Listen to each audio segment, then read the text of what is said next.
अस्सलाम वालेकुम। आज हम कंपोजिशन ऑफ फंक्शन के कुछ और प्रैक्टिस प्रॉब्लम करने जा रहे हैं। इनफैक्ट प्रीवियस लेक्चर में हमने ये डिस्कस कर लिया था कि कंपोजिशन फंक्शन होते क्या हैं, इसको फाइंड कैसे करते हैं। देन उन्हीं फंक्शन की हमने डोमेन एंड रेंज भी देखी थी। तो आज भी ये दो फंक्शन हमें गिवन है, इसका F of X and G of X हम फाइंड करेंगे। देन इसकी डोमेन और इसकी रेंज को भी देखेंगे। अब देखिए, ये दो एग्जांपल करवाने का पर्पस ये है कि इसमें थोड़ा सा उसमें एक्सटेंशन होगी कि प्रीवियस लेक्चर में हमने ये नहीं देखा था डायरेक्ट जो फंक्शन हम फाइंड करते हैं, मींस अगर हमने एफ ऑफ जी या जी ऑफ एक्स फाइंड किया तो उस फंक्शन की डायरेक्ट हम डोमेन निकाल लेते थे। लेकिन ये जो स्पेसिफिक एग्जांपल्स मैंने ली हैं इसमें ऐसा नहीं होगा। इसमें हम जो फंक्शन आएगा हमारे पास आंसर में उसकी डोमेन भी देखेंगे और इनफैक्ट उसमें जो फंक्शन इन्वॉल्व हो रहा है उसकी डोमेन भी लाजमी चेक करनी होगी। प्रीवियस तो सिंपल एग्जांपल थी, अब देखें आपको जब मैं करवाऊंगी फिर अच्छे से क्लियर हो जाएगा। सबसे पहले देखें, अगर F of G of X है तो हम इसको ऐसे भी लिख सकते हैं कि एफ फंक्शन के अंदर जी फंक्शन इन्वॉल्व हो रहा है। तो अब इसको लिखने का मेथड क्या था, इसको फाइंड कैसे करते हैं। सबसे पहले आप एफ फंक्शन लिखें। एफ फंक्शन क्या हमें गिवन है, रूट एक्स। अब ये क्या कह रहे हैं, सिंपल जैसे एफ ऑफ एक्स होता है, एफ के अंदर एक्स इन्वॉल्व हो रहा है, बट इसमें F of G of X है, मीन्स एक्स की जगह जी ऑफ एक्स आ गया। तो इट मीन्स जहाँ पे एक्स नज़र आ रहा है वहाँ पे पूरा का पूरा फंक्शन आप जी लिख दें। तो इसका मतलब हो जाएगा F of G of X. अब जहाँ पे ये एक्स था वहाँ पे पूरा मैं फंक्शन एक्स स्क्वायर माइनस 1 जी फंक्शन लिख दूंगी। तो अब ये जो हमारा आंसर आया है ये एक्चुअली आंसर आ गया है F of G of X का, root X square minus 1। Clear होगी बात। अच्छा, अब जब इस फंक्शन की डोमेन की बात आएगी तो डोमेन देखें, अगर मैं सिंपल इस फंक्शन की फाइंड करूँ, ये वाला जो हमने अभी फाइंड किया है, तो ये फंक्शन इस डोमेन फाइंड करने के लिए क्या मेथड होता है, ग्रेटर आर इक्वल 0 होनी चाहिए रूट के अंदर जो भी टर्म आ रही है। ये ऑलरेडी बहुत ही डिटेल में हमने डोमेन और रेंज फाइंड करने के मेथड देखे हुए हैं। अगर आपने नहीं किए तो काइंडली सबसे पहले वो कर लें।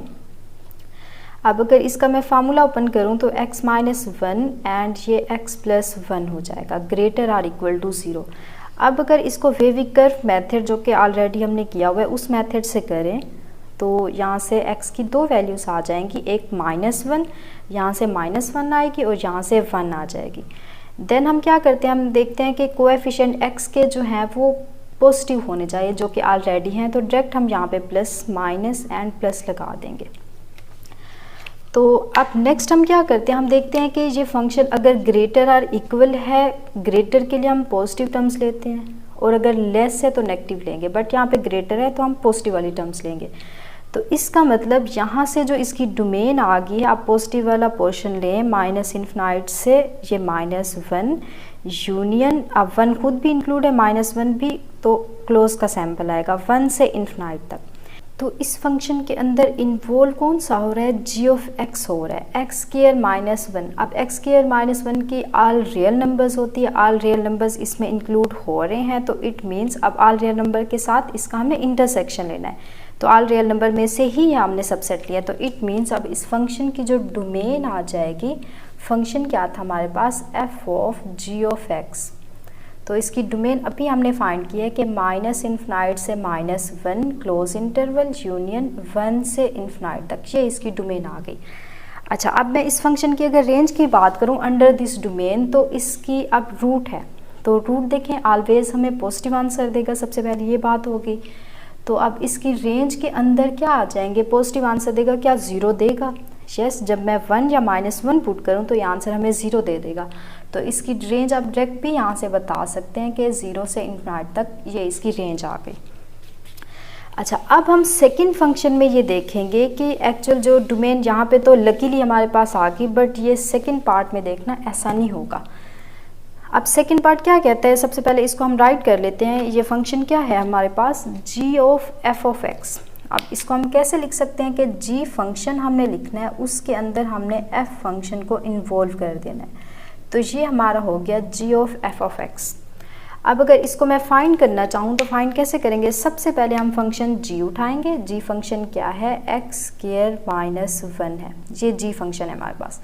अब हमने क्या करना है, जी फंक्शन के अंदर एफ ऑफ एक्स, एक्स की जगह फंक्शन एफ आ रहा है पूरा, तो जस्ट जहाँ पे आपको x नज़र आ रहा है वहाँ पे आप रूट x लगा दें। आप x की जगह रूट x लगाएं, जो बाकी फंक्शन है मीन स्क्वायर -1 ये एज इट इज़।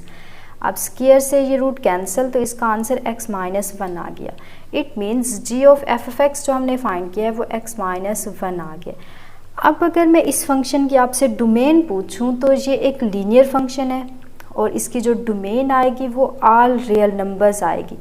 तो आपने ये गलती कभी भी नहीं करनी कि कंपोजिट फंक्शन अगर सिंपल ये फंक्शन गिवन है तो ऑल रियल नंबर ही होगी, बट अगर f और g फंक्शन इस टाइप में गिवन है, उसका आपने कंपोजिशन ऑफ फंक्शन फाइंड किया, उसकी डोमेन लिखनी है, तो ये आंसर गलत होगा। कैसे कि मैंने आपसे कहा था कि जो इसके अंदर फंक्शन इन्वॉल्व हो रहा है जो कि यहाँ पे रूट x है, उसकी डोमेन के साथ आपने इस डोमेन का इंटरसेक्शन लेना है। तो अब देखें रूट x का अगर मैं डोमेन इसकी फाइंड करूं तो ये ग्रेटर आर इक्वल टू 0 होती है। इट मीन्स ये 0 से इन्फिनाइट तक हम ऑल पॉजिटिव नंबर पुट कर सकते हैं। अब इस डोमेन का हमने इंटरसेक्शन लेना है ऑल रियल नंबर के साथ। क्लियर होगी बात? इसमें से जो छोटी डोमेन है वो आपने लेनी है। अब देखिए इंटरसेक्शन ऐसे आपको नहीं आता तो आप रियल लाइन लगा दें। अब इस आर का क्या मतलब है कि ऑल रियल नंबर्स हम यहाँ पे ले सकते हैं, तो ये फर्स्ट वाली डोमेन ये होगी। एंड सेकेंड वाली डोमेन हमें क्या कहती है, ये 0 से इन्फिनाइट तक जा रहा है, ये 0 हो गया और यहाँ से ये इन्फिनाइट तक जा रहा है, तो इट मीन्स ये 0 इंक्लूड करके यहाँ तक मैं जाऊँगी। अब इंटरसेक्शन का क्या मतलब होता है, जो इसमें कॉमन पार्ट आ रहा है वो हम ले सकते हैं। अब कॉमन पार्ट ब्लैक लाइन और ये रेड लाइन, इसमें कॉमन पार्ट यही आ रहा है, तो इट मीन्स इसका जो इंटरसेक्शन आएगा वो जस्ट आएगा 0 से इन्फिनाइट तक, जो इसमें कॉमन पार्ट है। सिंपल आप नंबर लाइन ड्रा ना करें, यहाँ से खुद भी दे सकते हैं, जो छोटा है जो इसमें कॉमन आ रहा है वो आंसर में आएगा। तो इट मीन्स इस फंक्शन की जो डोमेन होगी, इस फंक्शन क्या था, g ऑफ f(x) 0 से इन्फिनाइट तक। ये गलती आपने कभी भी नहीं करनी। अच्छा, अब नेक्स्ट अगर मैं फाइंड करूँ इसी फंक्शन की डोमेन होगी। अब इसी फंक्शन की अगर हम रेंज को देखें तो अब देखें, अगर मैं सिंपल आपसे पूछूं कि x-1 एक फंक्शन है, इसकी डोमेन बताएं तो आप बताएंगे ऑल रियल नंबर। अगर अगेन मैं इसकी रेंज पूछूं तो वो भी ऑल रियल नंबर्स ही आएंगे, क्योंकि लीनियर फंक्शन है। लीनियर फंक्शन की आप याद रख लें, हमेशा चाहे जैसा भी लीनियर फंक्शन हो उसकी डोमेन भी रियल नंबर होगी ऑल, और उसकी रेंज भी ऑल रियल नंबर्स ही होते हैं। क्लियर होगी बात? बट यहाँ पे देखिए, यहाँ पे रिस्ट्रिक्शन क्या आ गई है कि ये कंपोजिट फंक्शन है, कंपोजिशन ऑफ फंक्शन, दो फंक्शन को कंबाइन किया तो हमारे पास x-1 बना है। अब इसकी जो रेंज हम देखेंगे अंडर दिस डोमेन देखेंगे, जो डोमेन है, क्योंकि इसके अलावा कोई और नंबर हम इसमें पुट ही नहीं कर सकते, तो अंडर दिस डोमेन इस फंक्शन की रेंज क्या बनेगी। अगर मैं रेंज इसकी g ऑफ f(x) लिखूं तो इसकी रेंज देखें क्या आएगी, अंडर दिस डोमेन। अब अंडर दिस डोमेन का मतलब इसी डोमेन को आप इसी फंक्शन के अंदर पुट करके चेक कर लें कि x-1 कोई एक दो वैल्यू, ज़रूर नहीं है सारे इन्फिनाइट तक आप पुट करने लग पड़े। तो x-1 में अगर मैं 0 पुट करूं, x की जगह 0 पुट किया तो आंसर देखें क्या आ गया, यहाँ से -1 आ गया। तो सबसे छोटी वैल्यू पे आंसर -1 आ गया। तो इसमें हमारे पास ये स्टार्ट कहाँ से हो जाएगी, इसकी जो रेंज होगी -1 से स्टार्ट। आप बाकी भी चेक कर सकते हैं, अगर मैं 0 के बाद 1 को पुट कर दूं तो 1 - 1 इसका आंसर 0 आ जाएगा।